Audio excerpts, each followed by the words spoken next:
Yo, welcome to the Row Show here on YouTube. Thanks for joining in. And for those of you who've come over from Facebook, welcome. My YouTube peeps, thanks for joining me. Always appreciate seeing you guys here. So, I just got back home from being on tour for the past 3 months and speaking all over the world: West Virginia, Vermont, Florida, Canada, East Coast, West Coast. It's been a great tour. And talked a lot about longevity on the tour. For those of you who know, I hosted a show called How to Live to 100 on Cooking Channel, which was the first vegan cooking series in primetime history, and had a best-selling book, called Eternity. Over 150 easy, delicious vegan recipes to help you live a long, satisfied, healthy, joyful life. So one of the big things coming up in my research for the book and the TV show and the things I talk about on tour is the strategies we can employ in modern life to help extend our lifespan. And not just extend our lifespan to some lofty number of longevity, but to really infuse a lot of energy and vitality and joyfulness and presence and love in our lives, no matter what age we're at. So, one of the strategies that I have employed and continue to employ is this idea of caloric restriction. So, in researching the blue zones on the planet Earth, Dan Buettner years ago wrote a book called The Blue Zones, and it really inspired a lot of research into the diet and the lifestyle choices and the spiritual choices of the centenarians, the people living to the age of 100 and beyond in these blue zones around the world. And one aspect of their nutrition that was super interesting was discovering that the commonalities they all had in their food choices were things like eating a lot of locally grown foods, a lot of mineral rich foods, a lot of hydration, a lot of antioxidants, minimal intake of animal protein, lots of fresh fruits and veggies, legumes, and seeds. But one thing they noticed was that their caloric intake was consistently under 2,000 calories in a lot of places, right? So they were engaging not willfully, right? They weren't in the mindset of I'm going to calorically restrict myself, but based on the way that they lived with their small portion sizes and extremely nutritionally dense food, is their calorie intake was just naturally lower than a lot of the rest of the planet. So that's one thing I want to focus on today, because I've been really talking about this. I'm really exploring this. When I was on the road, like I mentioned, I was at Expo East with Sun Warrior, discussing a lot of nutrition and longevity concepts with a lot of the fans and attendees there. So what does this do for us in the modern world? Like, you might say to yourself, okay, cool. So these people in Okinawa, Japan, or Sardinia, or Loma Linda, California, it's very easy for them in these idyllic settings, and they don't live in these big cities, to engage in these longevity practices. But here's the thing. When we shift our focus away from the number of calories in our meals to the density of the nutrients in our meals, that's a quantum shift in how we consume things. So again, if we extrapolate that and we look at how these people are eating, they're not eating massive portion sizes. They're eating smaller portions of highly mineralized, nutrient-dense foods, high in protein, high in antioxidants, magnesium, iron, zinc, calcium, really densely nutrified foods. And when you do that, you don't need to eat big portions. It's the antithesis of a lot of the standard American diet food I was raised with, and you might have been raised with too, is that food was really dense and heavy in calories and low on nutrition. So we had to eat massive portions to try and get the caloric intake, the energy from the calories, but we weren't being nutrified. Our bodies weren't being nourished. So what this requires is us thinking about how we can eat smaller portion sizes more frequently throughout the day, which aids in our metabolism, which makes the food easier to digest, especially if we're pairing that with probiotic foods, fermented foods. You know, how can we shift that in our day to not eating these massive portion sizes, which slows down our digestion? And the other thing about that too, I want to talk about digestion and caloric restriction, is this. When we allow our bodies to ease up on the digestive stress, which can consume up to 25 to 30% of our energy reserves, the body can reallocate those energy reserves to cellular repair, organ repair, regeneration, and detoxification. That's why when we do cleanses, when we do fasting, the body's able to repair itself more easily because there's not as big of a digestive burden. So when we eat nutrient stripped meals that are massive in portion size, the good old American standard American diet, the body doesn't have the efficiency and the energetic reserves to detoxify and cleanse and repair as much as it would if we were eating those smaller portion sizes of more nutrient dense foods. So my nutritional and my lifestyle philosophy is focusing on variety and density of nutrients and not even thinking about the caloric intake. And if we see that evidence from the blue zones and Dan Buettner's work and all the research that I've done and other people have done around that, is that the people who are living the longest are eating fewer calories. Now, I'm not talking like sub 1,000 calories. We're talking about a baseline need for caloric intake, but they're not concerned and they're not counting calories. They're just eating locally grown, nutritious foods in small portions throughout the day.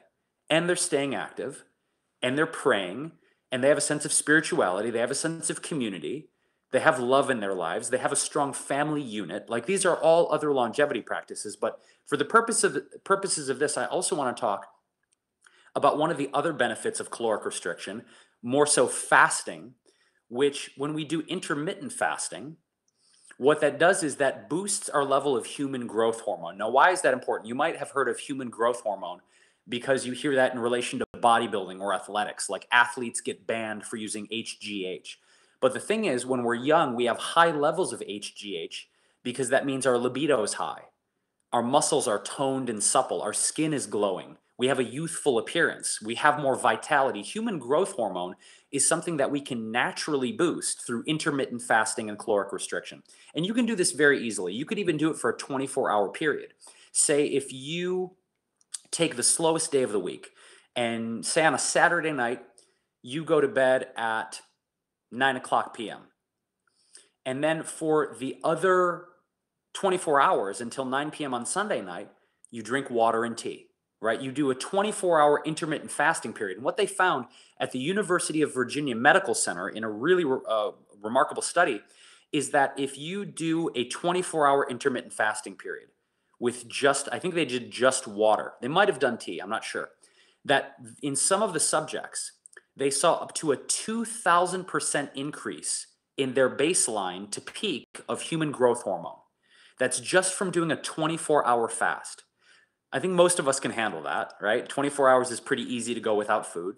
But the benefits of having that spike of human growth hormone, again, for our skin, for our muscle tone, for our longevity, for our appearance, it's really fascinating. You can Google that, the University of Virginia and their HGH study on intermittent fasting. Very, very interesting work. So again, when we go back to eating smaller portions of food, more nutrient dense portions of food, a higher variety of food that includes high levels of vitamins, minerals, antioxidants, and proteins, we're getting balanced nutrition and we're allowing our bodies to repair themselves and freeing up all of that digestive burden. And then if we can, once a week, do a 24-hour period, whatever your lightest day is. For me, it's Sunday. Sometimes on a Sunday, I just won't eat. I'll have water and tea and do that 24-hour intermittent fasting period. And then the next day, what I do is I go into the gym and I work out and I have so much energy.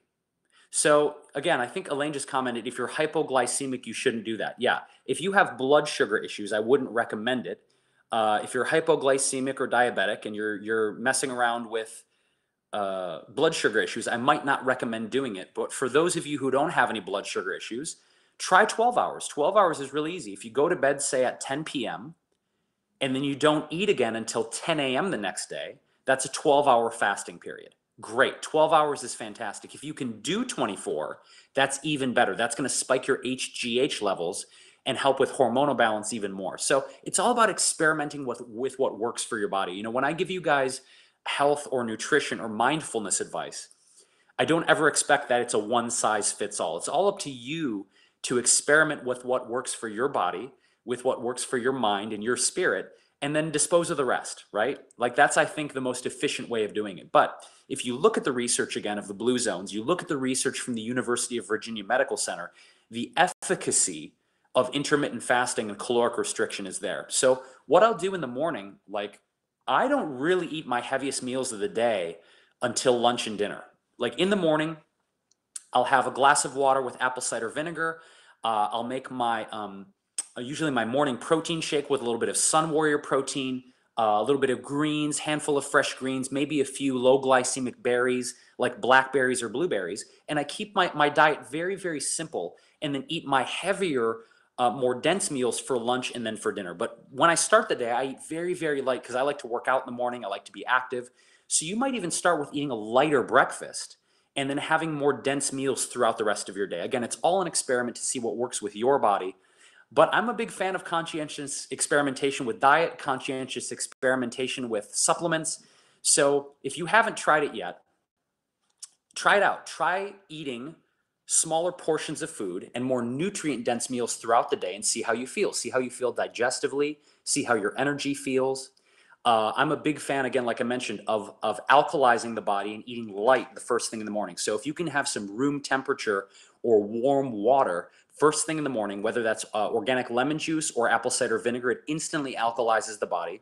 And then, of course, I like to mix, like I said, nice vegan protein like Sun Warrior with some fresh greens, fresh berries, a little bit of mushrooms for recovery, and then just eat. I usually graze throughout the day. I'll have a handful of nuts, sprouted nuts, maybe some figs, again, fresh berries, maybe a light quinoa salad for lunch. And then dinner is usually my heaviest meal of the day. That's usually how I do it. So again, what works for me might not work for you guys. It's all an experiment. But again, try eating more nutrient dense portions, smaller portions at more sustained intervals throughout the day, and see how that affects your energy, see how it affects your weight, see how it affects your mental clarity. And then again, intermittent fasting. If you can do it for 12 hours overnight, great. If you can extend that to a full 24-hour period on your slowest day, again, just keep a journal. With my clients and the people I assist, especially with my lifestyle coaching, is that you keep a food and fasting and fitness journal. Food, fasting, and fitness journal, and you write down how these experiments are working for you, right? And it's so important for us to monitor and keep track of our progress. How we feel after we eat certain foods, how we feel after certain workouts, how we feel after we do intermittent fasting. So if you don't have a journal in your kitchen or by your bedside or that you take to the gym that tracks your food, your fasting, and your fitness, I highly, highly recommend it, because it's good to look back on what things are working for you. Because if you hit on a food that feels really good for your body, cool, you've got it in your notes.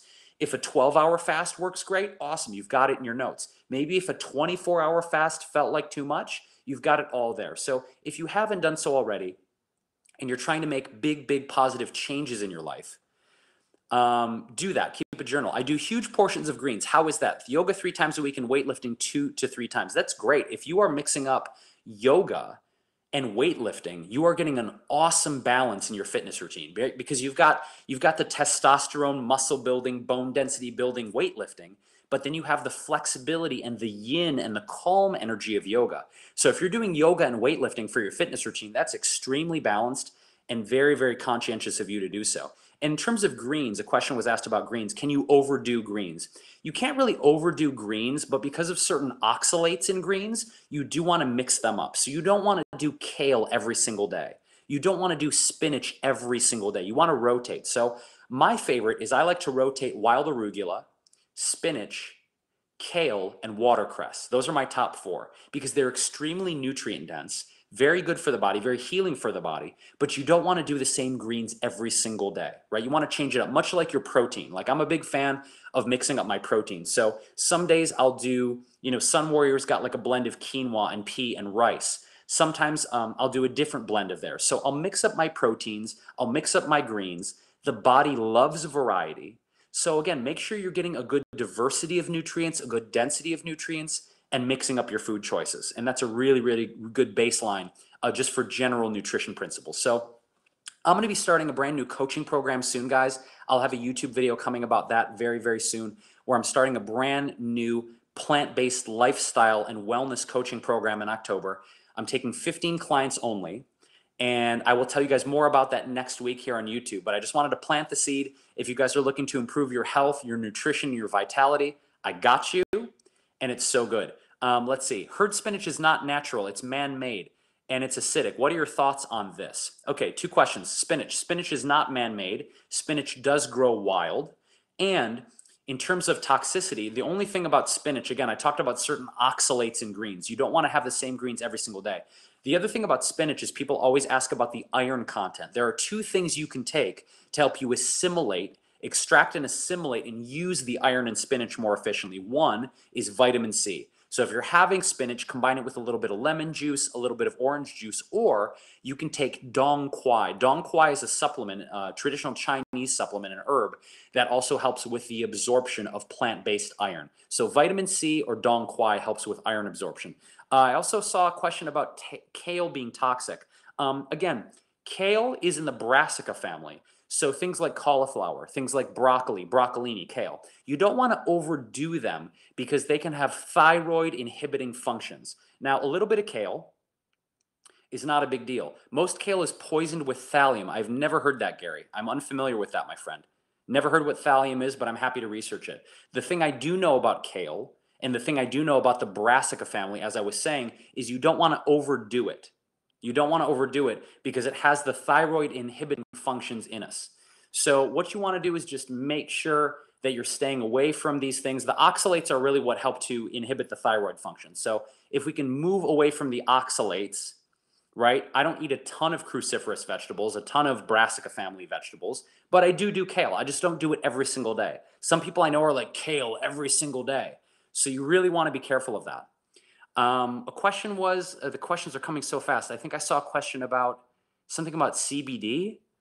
I don't know. I'm a big fan of CBD. I take CBD almost every day because of the neuroprotective benefits and because a lot of the research around CBD oil has been shown to be anti-mutagenic, which helps us prevent the potential proliferation of cancer. So I'm a big fan of CBD. Any other question, guys, I'm happy to jump on after the live feed and answer them in the comments.